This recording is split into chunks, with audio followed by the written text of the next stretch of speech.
എൻ്റെ രണ്ടാമത്തെ മകൾ, അവർക്ക് കോളേജിൽ അഡ്മിഷൻ, ഹൈസ്കൂളിൽ അഡ്മിഷൻ കിട്ടണം 11ാം ക്ലാസ്സിനകത്ത്. ഡെറാഡൂണിന് അപ്പുറത്തുള്ള മസൂറി എന്ന് പറഞ്ഞ സ്ഥലത്ത് സാഹിബന്മാർ നടത്തുന്നതായിട്ടുള്ളൊരു മിഷണറി സ്കൂളിൽ അഡ്മിഷൻ കിട്ടി. പക്ഷേ വലിയൊരു തുക ഫീസ് കൊടുക്കണം. അവൾ എഴുതി, എൻ്റെ ഡാഡി ഒരു ഉപദേശിയാണ്, ഇത്രയും രൂപ തരാൻ നിവർത്തിയില്ല, നിങ്ങൾ എനിക്ക് സ്കോളർഷിപ്പ് തരണം. അവർ പറഞ്ഞ് എല്ലാം തീർന്നു പോയി. പക്ഷേ അവൾ ആശയ്ക്കെതിരെ ആശയോടെ ഒരു ദിവസം അവൾ എൻ്റെ ഓഫീസിലോട്ട് വന്നപ്പോൾ അവിടെ ഭിത്തിയിൽ എഴുതി വെച്ചിരിക്കുന്നു, എനിക്ക് വലിയ ഇഷ്ടമാണ് കൊട്ടേഷൻസ്, അവിടെ എഴുതി വെച്ചിരിക്കുന്ന ഒരു വാചകം അവൾ കണ്ടു. ഹല്ലേലൂയ. അതിനകത്ത് ഇങ്ങനെ എഴുതിയിരിക്കുകയായിരുന്നു, പിശാച് എൻ്റെ മുന്നിൽ വയ്ക്കുന്ന പാറകളെ ശവക്കല്ലറയുടെ അടപ്പുകളാക്കാതെ ദൈവസന്നിധിയിലേക്ക് കയറി ചെല്ലാനുള്ള കൽപ്പടവുകളാക്കി മാറ്റും. വേദപുസ്തകത്തിനകത്തെ വാക്യമല്ല, ആര് പറഞ്ഞൊരു ഉദ്ധരണിയാണ്.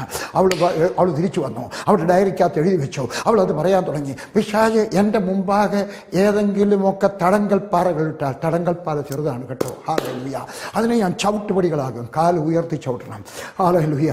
ദൈവത്തിൻ്റെ കൂടെ നീ നടക്കാമെങ്കിൽ ഞാൻ പറയുന്നത് കേട്ടാട്ടെ, നിന്റെ തടങ്കൽ പാറ, നിന്റെ ഇടർച്ചക്കല്ല്, നിന്റെ തടസ്സങ്ങൾ, നിന്റെ വേദന, നിന്റെ മുള്ള്, നിന്റെ കണ്ണുനീര്, നിന്റെ അതിദുഃഖം, നിനക്ക് അത്യാവശ്യമായ വേദവാക്യം കണ്ടുപിടിച്ചിട്ട് ദൈവത്തോട് പറയണം. ഹല്ലേലൂയ.